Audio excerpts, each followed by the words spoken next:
ꯃꯩꯁꯤ ꯐꯖꯔꯦꯍꯦ ꯉꯁꯤꯗꯤ ꯑꯩ ꯉꯁꯤꯗꯤ ꯀꯩꯅꯣ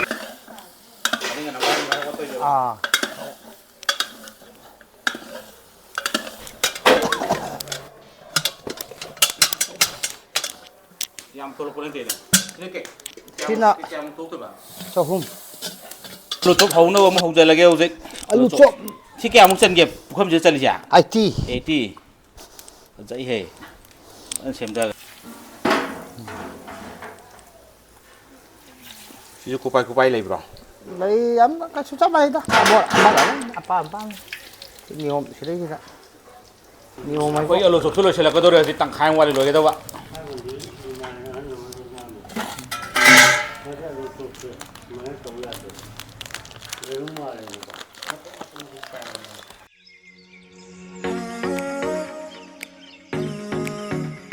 ꯃꯩꯁꯤ ꯐꯖꯔꯦꯍꯦ ꯉꯁꯤꯗꯤ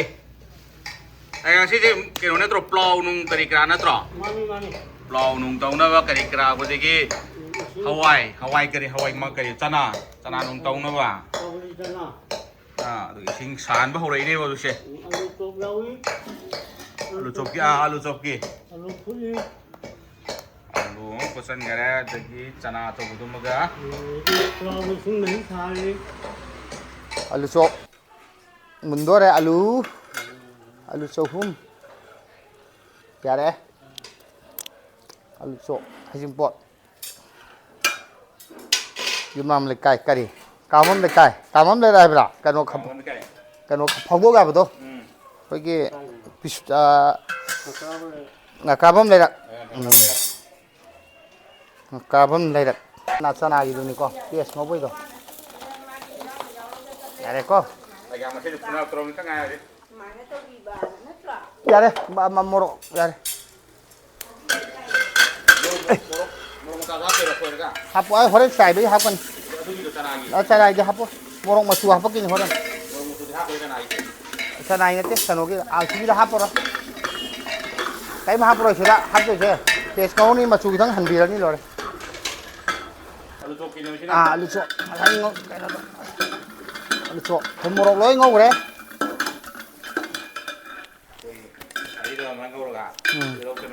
ꯂꯣꯏ ꯉꯧꯔꯒ ꯊꯨꯝ ꯅꯨꯡ ꯂꯣꯏ ꯍꯥꯞꯄꯅꯤ ꯃꯣꯔꯣꯛ ꯉꯧꯈ꯭ꯔꯦ ꯉꯧꯕꯗ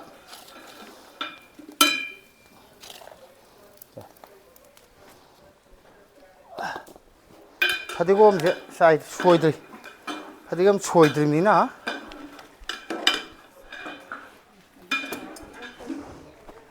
ꯉꯥꯏꯍꯥꯛ ꯂꯩꯔꯒ ꯇꯧꯔꯅꯤ ꯑꯂꯨ ꯆꯣꯞ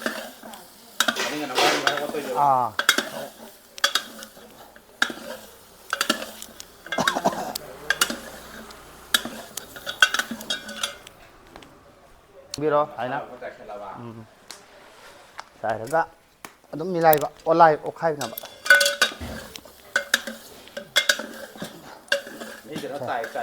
ꯆꯥꯏꯔꯣ ꯐꯨꯠꯈ꯭ꯔꯕꯅꯤꯅ ꯍꯣꯔꯦꯟ ꯍꯩꯗꯣꯔꯛꯄꯗꯅ ꯂꯥꯛꯑꯅꯤ ꯑꯂꯨ ꯆꯣꯞ ꯍꯩꯗꯣꯛꯑꯅꯤ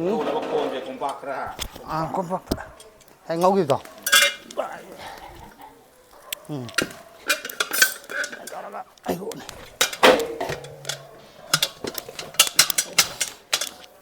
ꯌꯥꯝ ꯊꯣꯛꯂꯛꯄ ꯅꯠꯇꯦꯅꯦ ꯁꯤꯅ ꯀꯌꯥꯃꯨꯛ ꯊꯣꯛꯇꯣꯏꯕ ꯆꯍꯨꯝ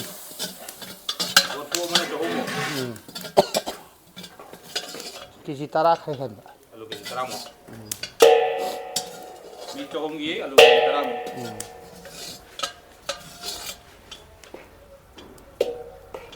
ꯁꯤꯗ ꯍꯣꯔꯦꯟ ꯐꯗꯤꯒꯣꯝ ꯃꯔꯣꯏ ꯃꯄꯥꯡ ꯈꯔ ꯆꯥꯏꯕꯤꯈꯤꯕ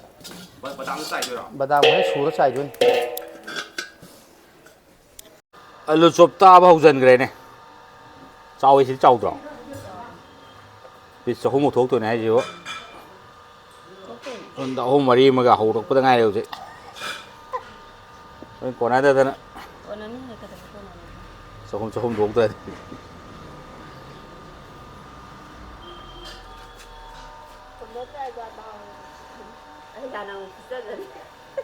ꯅꯧꯅ ꯑꯃꯨꯛ ꯇꯧꯖꯔꯁꯅꯤ ꯑꯥꯏꯗꯤꯌꯥ ꯑꯃꯒ ꯑꯗꯩꯗꯤ ꯁꯤꯗꯔꯛꯑꯅꯤ Aloo chop hầu nữa mà hầu giờ là kêu gì Aloo chop thì cái ông chân nghiệp không chỉ chân gì à 80 80 dễ hề anh xem ra cái này Aloo chop 80 đi về số nông thôn ha về số đi bora tốt bữa mà này nữa ta tao bao hầu dân đó bao nhiêu hầu giờ là cái ai gái xăm mình nó lồ đây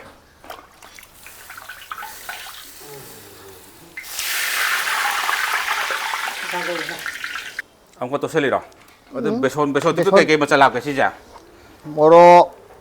thum maru marang người đó không được này bên trong mình này vậy tay hạt col for khara happy ai moida or col for soda của mà cái nào ham những cái nào soda di hapti soda hấp tiệp khi đã bru cà phê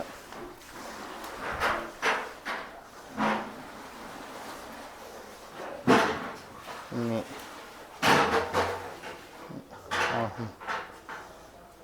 mari manga teruk tarik bang thôi cái thôi tròn rồi tròn mà đi tròn mà 30 đã rồi hàng gì cái chân trời bấm rồi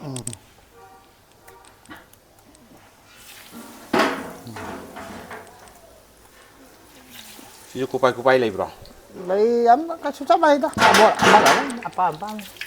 nhiều sẽ đấy ra nhiều mấy bộ quật đó nhiều mấy bộ ba môn là mà nhiều mà ăn đi ba môn sama nhiều sama mấy cái hình này nhiều tôi nhiều không cả thì là anh là nhiều mà rồi ní nhiều thôi bộ tự đi class tự đi chấp mà làm đi tung là just coi ba mà nắp chân mà nó làm đi dùng phẩm thì chấp bạn thôi nè quất năng hành ba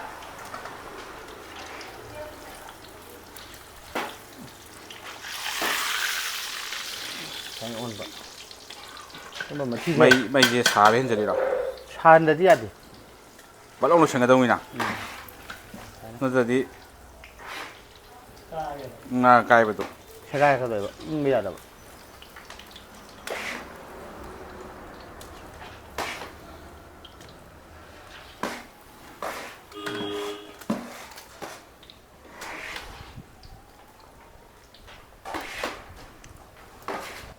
xí của sâm này là giấy đó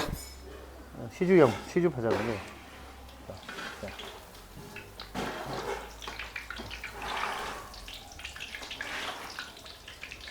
자. ông tàu tôi rò nó mới được contract này vậy 아무튼 contract 아무 아니나 다 되리자. 뭐는 뭐 신경 때문에 나. thiết bật thiết bật gì ta học cái này contract gì à 아무튼 contract 참 수야. 여기 야 타박 돌아야 돼. 그럼 contract 다 돼. mi nhảm giờ là mà tầm tiền sẽ là gì à cái này ta yang khai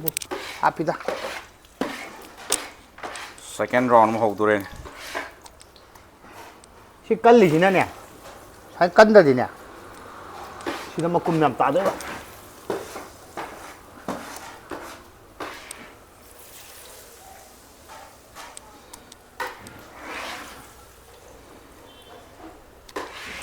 mi cho không cái giá này cái tên này sẽ lấy gì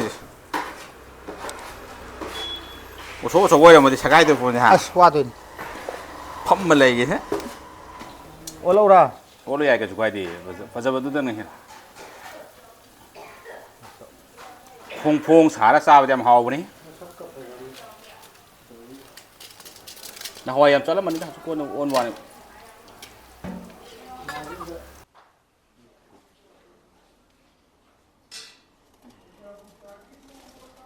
khối Aloo chụp tôi là cái đó thì tăng khai ngoài rồi cái đâu ạ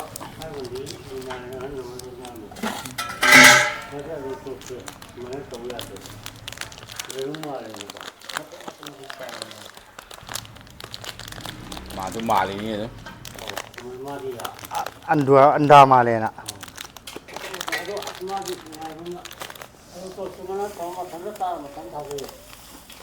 thay đi miên ta tán lên bớt đi đâu thay nào khơi ăn ngang ngồi này thì nè Aloo chop chơi ba môn là tay anh ăn ba hen đi khối Eigya này chứ phun ra cái đó rồi chứ xa cái gì hết rồi Eigya này phun ra cái đó khá bây giờ vậy đấy cái đó chứ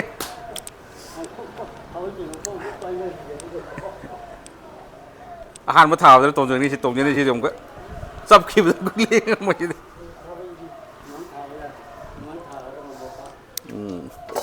เฮ้ย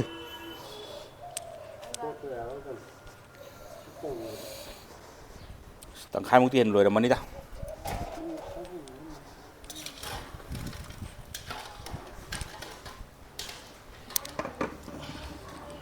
Aloo chop xem mà dùng là xây xoay đó rồi xem là cái mà thằng tấm curry mà theo nó mu thì để cái tàu ra cái khối Eigya này này